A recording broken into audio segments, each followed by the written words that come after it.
হঠাৎ আচমকা বন্যার কারণে আমাদের এই মুরগিগুলোও রক্ষা পায় নাই। যেখানে যে অবস্থা ছিল সেইখানে ওই অবস্থায় মরে আসছে। আমাদের এখানে পানি কমে গেলেও ডাউন যে জায়গাগুলো সেগুলোর মধ্যে পানি রয়ে গেছে। যে পানি পুরো এলাকা এখন নর্দমা হয়ে গেছে।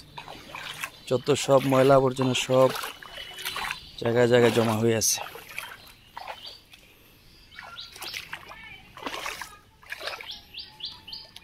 এই দাসগ্রামে আসলে ঘরের ভিটার নিচে এরকম হাঁস মুরগি রাখার জন্য জায়গা রাখে, তো ওইখানে সব পানি উঠে গেছিলো। তো আমার হাঁস মুরগিগুলো ঘরেই, এই জন্য প্রত্যেক দিন আসতে হয়, এসে খাবার দিয়ে যেতে হয়। আর ওই মোটরটা একটু চালু করে দিয়া ফুল করে দিতে হয়, কারণ আশেপাশে সবগুলা বাড়ি তো টিউবওয়েল পানির নিচে চলে গেছে।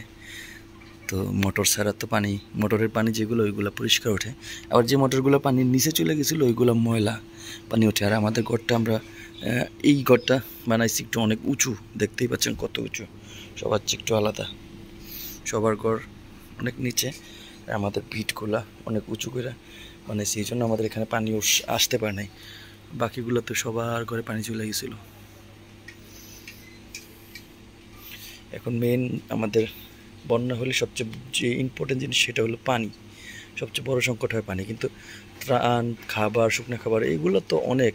এই 2024 সালে বন্যায় সবচেয়ে বেশি পরিমাণ ত্রাণ এই বছর আসছে, অনেক কোটি কোটি টাকার ত্রাণ আসছে। মানুষের ঘরে খাবারের কোনো অভাব নেই, এখনও আসতেছে। আজকেও আমাদের এই কুমিল্লাতে দেখলাম অনেক গাড়ি ত্রাণ নিয়ে আসতেছে।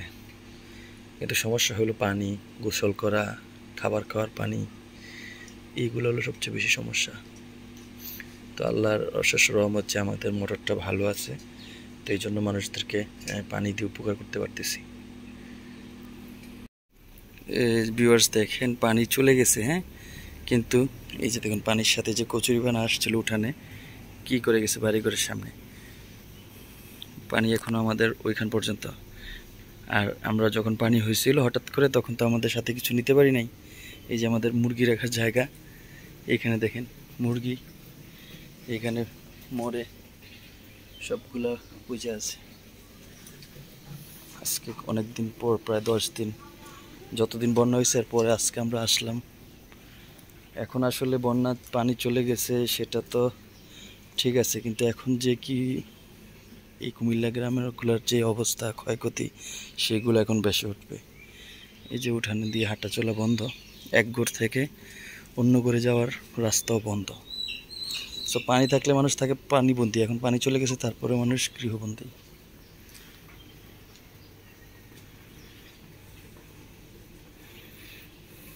আর তারপরে এই যে যত সব ঘর ছিল, সব ঘরগুলোর অবস্থা খুবই করুণ।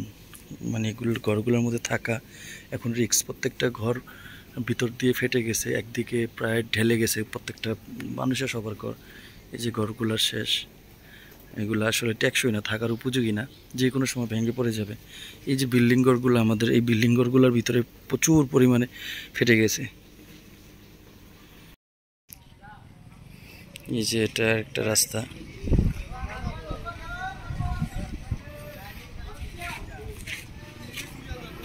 আসলে পানি চলে গেছে ঠিকই, কিন্তু পানি আসলে এখন সমস্যা না। সমস্যা হলো চলাচল, যাতায়াত, সেগুলা গাড়ি ঘোড়া চলাচল বন্ধ। মানুষের এক স্থান থেকে অন্য স্থানে যাওয়া, যোগাযোগ মাধ্যম সব কিছু বন্ধ এখানে।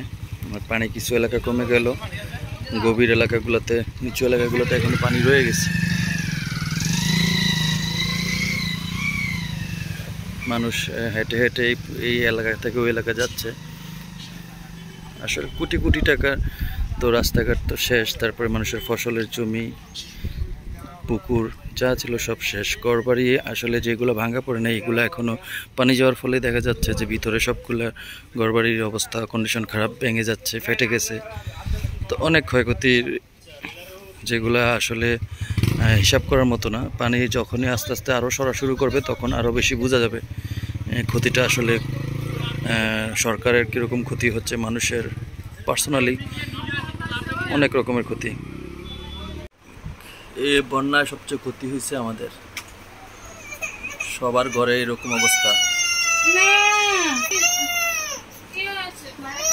পানি শুকিয়ে গেছে, কিন্তু পানি যেই পানি ছিল সবার বিল্ডিং একদিকে কাইতে হয়ে গেছে।